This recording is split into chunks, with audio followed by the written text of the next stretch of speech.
Hola, soy Carlos Cordero, soy estudiante de nutrición de la Universidad Autónoma de Durango, campus virtual. Y hoy te voy a platicar acerca de la dieta de los grupos sanguíneos. La dieta de los grupos sanguíneos nace en la década de los 90, específicamente en el año de 1996, cuando Peter Diamond lanza un libro. Este libro menciona que son 4 tipos de dietas para 4 tipos de personas, es decir, los 4 grupos sanguíneos que hay: el grupo sanguíneo O, el grupo A, el grupo B y el grupo AB. ¿Y qué prometía con este tipo de dietas? Pues prometía que las personas, si tenían cierto grado de sobrepeso u obesidad, podían adelgazar mucho más rápido comiendo alimentos de acuerdo con su tipo de sangre, o simplemente si tú no tenías algún padecimiento, podías llevar a cabo esta dieta para ser una persona más saludable o más longeva. Por ejemplo, mencionaba que las personas de sangre tipo O debían de comer mucha carne, muchas verduras, pero limitar el consumo de los cereales y de las leguminosas en general. Entonces decía, bueno, si tú quieres adelgazar siendo una persona de grupo tipo O, debes de comer mariscos, carne, alimentos ricos en proteína, muchas verduras, pero disminuir el consumo del pan, del trigo y además los lácteos. El ejemplo, por el contrario, sería lo que recomendaba para el grupo del grupo sanguíneo AB, donde decía, este tipo de personas deben de consumir muchos lácteos, muchos cereales y limitar el consumo de pollo, por ejemplo. Para el año 2013 se hace un estudio, un análisis sistemático de 16 estudios aleatorios. Sin embargo, ninguno de ellos contaba con una calidad rigurosa que demostrara ser un estudio controlado o que significara ser un estudio de alta fiabilidad. Por lo tanto, en el año 2013 se concluía en que no había evidencia suficiente para demostrar los beneficios o los efectos de este tipo de dietas. Entonces, en el año 2014 se lleva a cabo un experimento con 1,455 participantes, pero en esta ocasión con una dieta de algún tipo vegetariana. En este caso, los resultados fueron positivos, de acuerdo a que las personas empezaron a tener cambios positivos como bajar de peso, bajar la masa grasa, bajar la circunferencia de la cintura o el índice de masa corporal. Sin embargo, estos cambios no fueron sujetos al tipo de sangre de las personas, sino que fueron un beneficio directo de haber llevado un plan nutricional o simplemente un cierto tipo de alimentos iguales para todos. Entonces, estas personas, en conclusión, al llevar una dieta, llevan ciertos beneficios. Sin embargo, no hubo una diferencia entre un grupo sanguíneo y otro. Por tanto, no hubo diferencias significativas entre las personas de acuerdo a su grupo sanguíneo. Finalmente, en mi opinión personal y profesional, yo no llevaría a cabo y no recomendaría una dieta del grupo sanguíneo, porque suponiendo que el paciente tiene grupo AB, tú aconsejarías a que esta persona consuma más lácteos y que baje el consumo de proteínas. Entonces, no es una razón suficiente a no haber evidencia científica para hacer este tipo de dietas para las personas, el cual no puede tener ningún beneficio adicional y sí va a ser más difícil cubrir sus requerimientos nutricionales, por ejemplo, de proteínas, al bajar el consumo de pollo, pescado o alimentos de origen animal. Por el contrario, las personas que son del grupo O, no hay una razón de peso para decir que estas personas no pueden comer cereales o que disminuyan mucho su consumo. El cereal y las leguminosas son alimentos muy saludables que no son sumamente necesarios, sí se pueden sustituir por otros, pero no tiene un sentido eliminarlos de su dieta o no recomendarlos si no tenemos una base científica que lo haya comprobado. Nosotros somos profesionales de la salud y nuestra responsabilidad es llevar a cabo el método científico con bases científicas y evidencias para no correr riesgos innecesarios en la salud de nuestros pacientes y finalmente que ellos tengan la posibilidad de llevar a cabo los 3 pilares de la nutrición, que son la calidad de los alimentos, la cantidad de los alimentos y también la variedad, que este sería el punto más importante, debido a que esta dieta excluía o no recomendaba ciertos alimentos sin ninguna razón de peso para hacerlo. Y eso es todo. Esa es toda mi opinión acerca de las dietas de los grupos sanguíneos. Muchas gracias. Ahora te platicaré un poco acerca de lo que es la cirugía bariátrica. La cirugía bariátrica tiene como concepto sus raíces griegas, donde baro significa peso. Entonces, bariátrico y todo lo bariátrico no solo en la cirugía, se trata acerca del adelgazamiento, que es como comúnmente se está llevando a cabo. Es el tratamiento de personas con sobrepeso u obesidad en búsqueda de la pérdida de peso o adelgazamiento o un peso saludable. La cirugía bariátrica es un conjunto de técnicas. No quiere decir que van a aplicar muchas técnicas al paciente. El médico cirujano especialista va a buscar cuál es la mejor opción para cierto tipo de personas. Generalmente la cirugía bariátrica se aplica para personas con obesidad mórbida, pero no necesariamente es así. Puede ser con personas que tengan sobrepeso o un cierto grado de obesidad y que quieran tener un peso más saludable. Esto se hace principalmente cuando el paciente ya ha intentado reducir su peso corporal o buscar un peso saludable, pero no lo ha conseguido de otras maneras. Las otras maneras pueden ser planes nutricionales, dietas, no precisamente por un profesional, o también el uso de fármacos o suplementos y no ha logrado el objetivo como él quisiera tener. Entonces, generalmente la cirugía bariátrica se utiliza en personas con obesidad mórbida, pero no necesariamente, y también para las personas que ya han intentado otros métodos de adelgazamiento y que quieren tener un peso saludable. Como el término lo dice, la cirugía bariátrica es una cirugía, es decir, van a intervenir la fisiología del cuerpo del ser humano para que proceda a la pérdida de peso. Existen 3 técnicas que engloban muchas técnicas menores. La primera son las técnicas restrictivas. Estas no interfieren con el sistema digestivo, sino que simplemente van a limitar el consumo o el volumen de los alimentos que se pueden ingerir. Las técnicas malabsortivas, esas sí van a intervenir en el proceso digestivo y puede propiciar que ciertos, como el nombre lo dice, malabsortivas, van a propiciar que el paciente no pueda adquirir todos los nutrimentos. Es decir, sí va a intentar que el paciente pierda peso, pero como daño colateral va a dejar de nutrirse en cierta medida.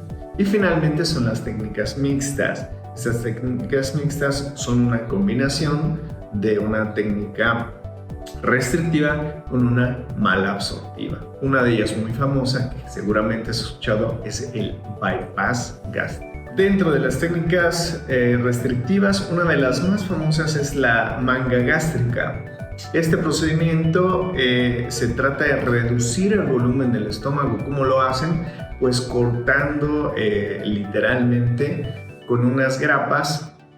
Van a separar el estómago en gran medida, es decir, el volumen de retención del estómago queda del 100%, le quitan más o menos hasta un 80-85% del tamaño del estómago, cortándolo mediante cirugía, y esa parte del estómago se va a retirar. Queda una parte del estómago reducida, totalmente funcional. Esto quiere decir que es restrictivo en la cantidad de alimentos que se pueden ingerir, sin embargo no va a afectar el proceso digestivo. Una de las técnicas famosas malabsortivas es el cruce duodenal. Es muy complejo de explicar, pero al ser una técnica malabsortiva quiere decir que el paciente va a dejar de absorber ciertos nutrientes en cantidad, por lo tanto puede tener daños en su salud a largo plazo si este no tiene un buen acompañamiento de un nutriólogo y un buen plan nutricional, además de que es muy probable que deba suplementarse para cubrir esas ciertas carencias potenciales, como de vitaminas y minerales principalmente. Contraindicaciones de la cirugía bariátrica. En general, no hay una razón muy fuerte por la cual las personas no se puedan llevar a cabo una cirugía bariátrica, pero esta se reduce a un equipo multidisciplinario, es decir, un cardiólogo tiene que dar su aprobación para saber si este paciente puede ser operado o no.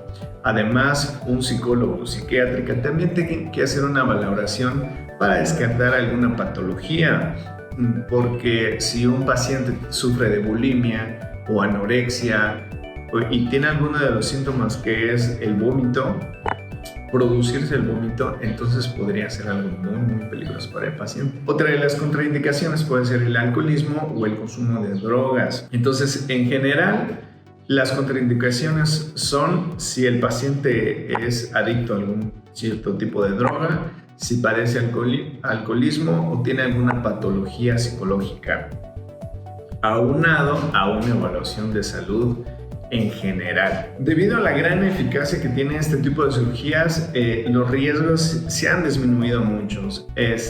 Antes las cirugías eran con corte con bisturí, actualmente ya son vía laparoscópica, donde se le llama mínima invasión. El paciente queda con unas cicatrices muy pequeñas donde lo pueden llevar a cabo la operación. Entonces es una técnica mínimamente invasiva, como le llaman, y los riesgos prácticamente se están reduciendo a cero. El índice de mortalidad en la cirugía bariátrica vía laparoscópica realmente no encontré ningún caso donde una persona pudiera fallecer. El hecho de que sea una cirugía siempre va a incluir cierto tipo de riesgos, ya que es una intervención a la fisiología de una persona. Después de la cirugía bariátrica pueden haber ciertas complicaciones de acuerdo al tipo de procedimiento que hayan ejecutado. Dentro de ellos, los más famosos o los más comunes serían la filtración de la anastomosis. Eso significa que las grapas que pusieron, por ejemplo, en la manga gástrica tienen alguna filtración, y eso es muy peligroso. ¿Qué otra puede ser? El sangrado. Si el paciente tiene una hemorragia interna. Además puede haber una obstrucción intestinal, quiere decir que el intestino no está trabajando como debería hacerlo o está obstruido por un sólido. Es decir, cuando la cirugía bariátrica ya se llevó a cabo, solamente tienen que tener una dieta de líquidos claros. Cuando una persona ingiere un sólido cuando no estaba preparado para ello, puede llegar a una obstrucción intestinal precoz, y también pueden haber obstrucciones intestinales a un largo plazo, pero son casos muy aislados que obviamente un profesional lo va a resolver.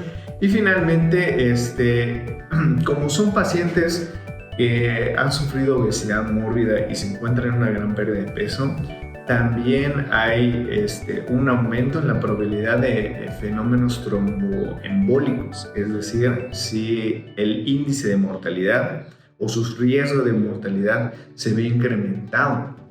Sin embargo, esto, en mi opinión personal, pues se ve reducido, ya que sí tienen probabilidades de sufrir un evento cerebrovascular un poquito más que una persona normal, pero como están perdiendo muchísimos kilos, los beneficios de tener un peso saludable son mucho mayores que el riesgo que tenían cuando estaban viviendo con cierto grado de obesidad u obesidad mórbida. ¿Cuál es el pronóstico de estos pacientes? La pérdida de peso a corto y largo plazo es impresionante. Sí van a perder peso hasta llegar a un peso saludable, debido a que en los primeros 6 meses la meta es llegar a 1000 calorías en un plan nutricional, lo cual son muy pocas calorías para cualquier adulto en general.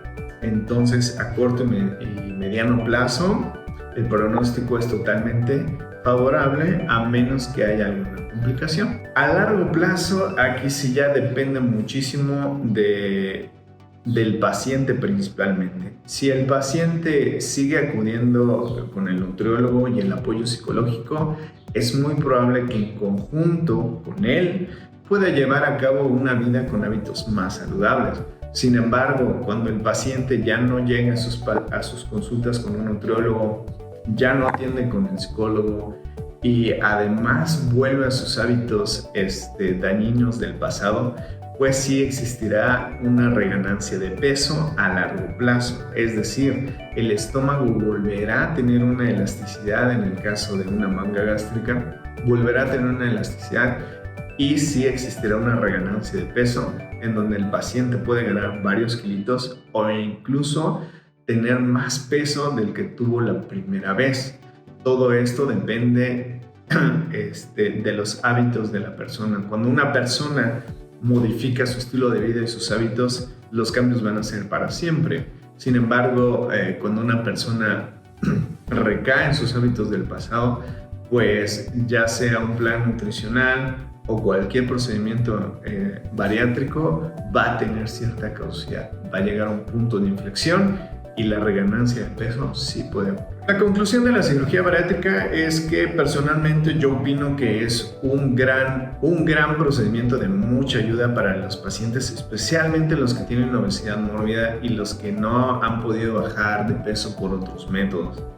¿Por qué? Porque aunque es un método invasivo, aunque es un método que va a modificar la fisiología del paciente, los beneficios de tener un peso saludable son mucho mayores a el daño que ellos están teniendo o a las probabilidades o los riesgos que ellos están cursando por tener una obesidad mórbida. Hay muchos riesgos en donde incluso pueden perder la vida por enfermedades cardiovasculares o por eventos cerebrovasculares, y la cirugía bariátrica viene a reducir todos esos peligros mediante una intervención quirúrgica. Claro está que como cualquier otra cirugía hay riesgos también. Ya depende mucho del cirujano y el equipo multidisciplinario que abarque esta cirugía. Y finalmente, como profesional nutriólogo, nosotros formamos parte de la cirugía bariátrica debido a que vamos a prescribir o vamos a realizar planes nutricionales preoperatorios, posoperatorios y también a lo largo de la vida de ese paciente, siempre y cuando quieran estar con nosotros. Eso sería todo y muchas gracias.